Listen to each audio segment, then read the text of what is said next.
What is a smart contract? This is a term that has become very popular with Ethereum, but many people don't actually know what it is. So in this video, we aim to correct that. On the slide here, there are some definitions of smart contracts, and if you read them, if you pause the video and read them, you will find that they are very opaque. You can't actually tell what smart contracts are just by the definition. So we will learn about smart contracts with an example. It's okay if you didn't get the definitions, we will do an example. Let's say that you wanted to buy some noodles. So you go to a shop and you give the shopkeeper money. You give him 20 rupees and you ask him for a packet of noodles. The guy takes your money and he goes and sits back down. You tell the shopkeeper, "Where are my noodles?" And the shopkeeper says, "You haven't paid me yet." And you remind him, "I just paid you the 20 rupees. And he said, "No, you did not." So the only solution you would be left in such a situation would be to either call the police or start a fight and nothing else. The problem that occurred here was that you had to trust the shopkeeper from the moment you gave him the money to the moment he gives you the noodles. Smart contracts are a way to solve this problem. Smart contracts are essentially just a piece of computer software that does what it's supposed to do, that does what it's coded for. It has nothing to do with the law, it's not a legal contract, it's just a marketing word for a piece of software that executes something that it has been coded to do. And to give you a related example, this would be a good example of a smart contract in the physical world, a vending machine. In a vending machine, you put money in, you get your things, whatever you buy out. If you put in, say, $10, you will get $10 worth of whatever you choose from here. If you don't put any money in, you will get nothing. And if you put extra money in, the machine will give you change. It's a simple contraption that does what it has been engineered to do, and it doesn't do anything else. It doesn't have its own brain, it doesn't think. It's completely trustless. If you put your money in, exactly what you ordered will come out of it. And smart contracts are in fact a misnomer. The software code executes as it is written, it is not smart. If a millionaire offers it $1 million for a juice because he's starving, the vending machine will not take the money because it's a dumb machine. It does what it's been programmed to do and nothing else. So a smart contract is just a fancy word for a piece of code that automatically executes something in a predetermined way, just like a vending machine. This piece of code is stored and executed in a distributed computer. And I will get into that later, but for now, just remember that when someone says smart contract, they usually refer to computer programs stored on a decentralized blockchain. And the main purpose of these smart contracts is to reduce the need for trust. You had to trust the shopkeeper, you have to trust the counterparty whenever you sign a transaction.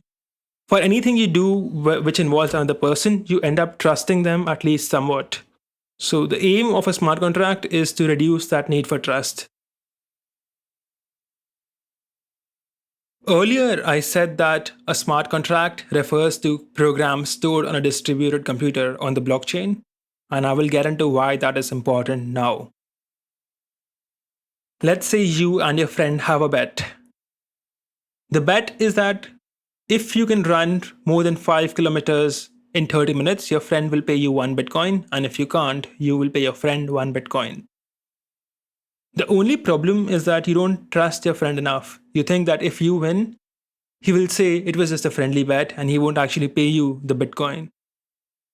What you do is that you come up with a smart contract. You create a program and you deploy it on this single computer, and you ask the program to generate a random Bitcoin wallet. Both of you will then send your Bitcoin, one Bitcoin, to that wallet, and this program will be coded to take in the GPS data from your phone. If the program detects that you have moved more than 5 kilometers in the past 30 minutes, it will send 2 Bitcoin to you because you have won the bet. And if it detects that you have not moved more than 5 kilometers, then it will send both the Bitcoin to your friend.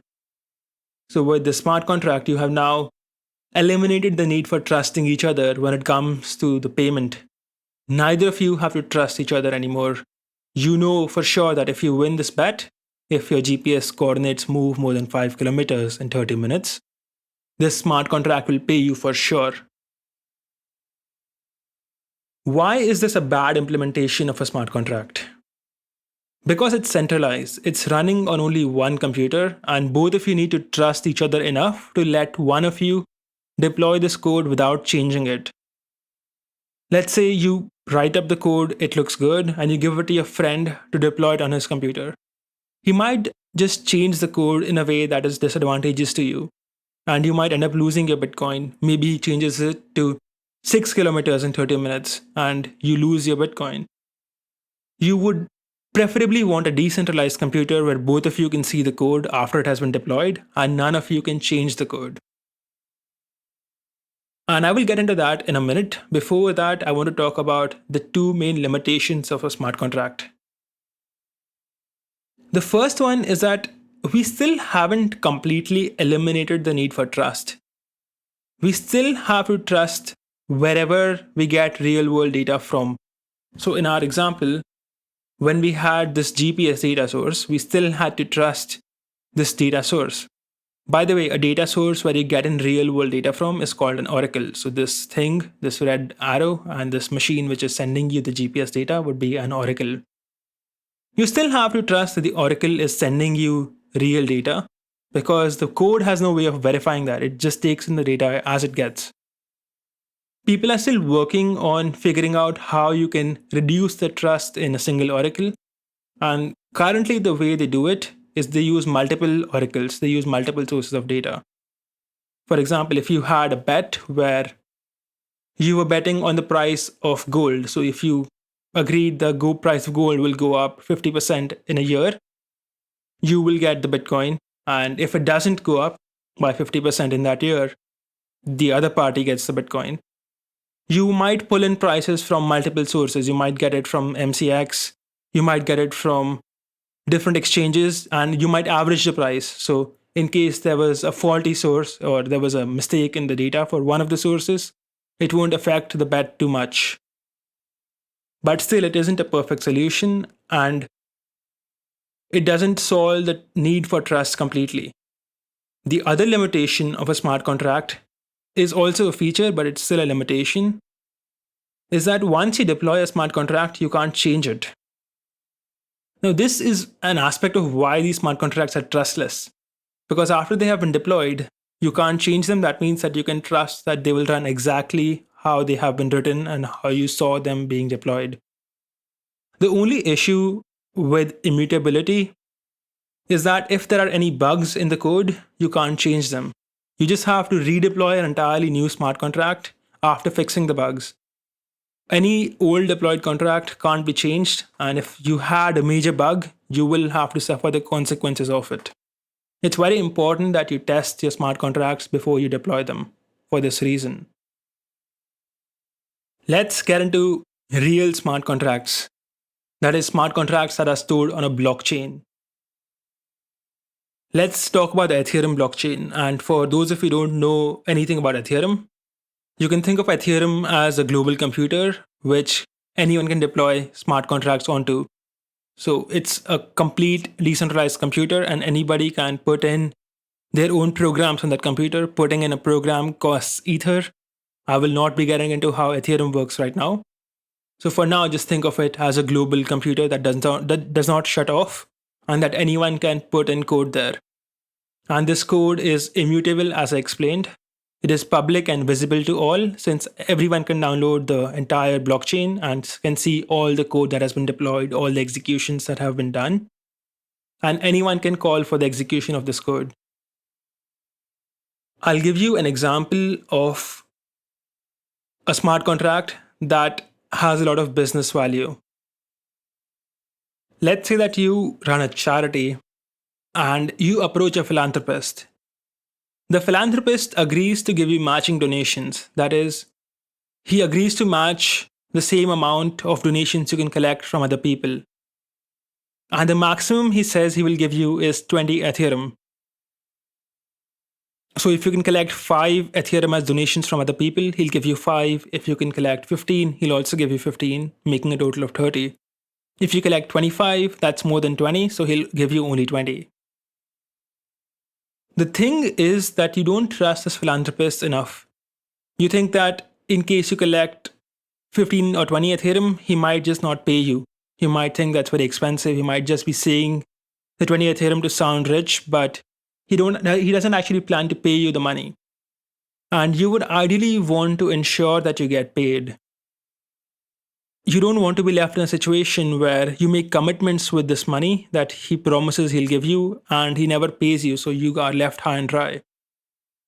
How can you automate this agreement so you don't have to trust this philanthropist anymore? How can you create a contraption, a program that allows you to get paid by this philanthropist as he has said without having to trust him? The solution is to use a smart contract. And the specifications of this particular smart contract are very simple. It accepts Ethereum amounts from everybody, including the philanthropist, but it has the address of the philanthropist and it keeps a track of the total deposits made by the philanthropist. Here, the philanthropist is expected to send the entire Ethereum donation he plans to make, 20 Ethereum, on day 1 to the contract. Other people can then start sending their donations to the smart contract as well. And at the end of 30 days, the smart contract will see how much balance the other people have sent to this address, to the smart contract. And if it is less than 20, which the philanthropist sent, it will match donations with the philanthropist and send it to you, the charity. So if you only received 5 Ethereum from other people, it will send 5 Ethereum from those other people plus 5 Ethereum from the philanthropist balance to the charity. And it will refund the remaining balance left to the philanthropist.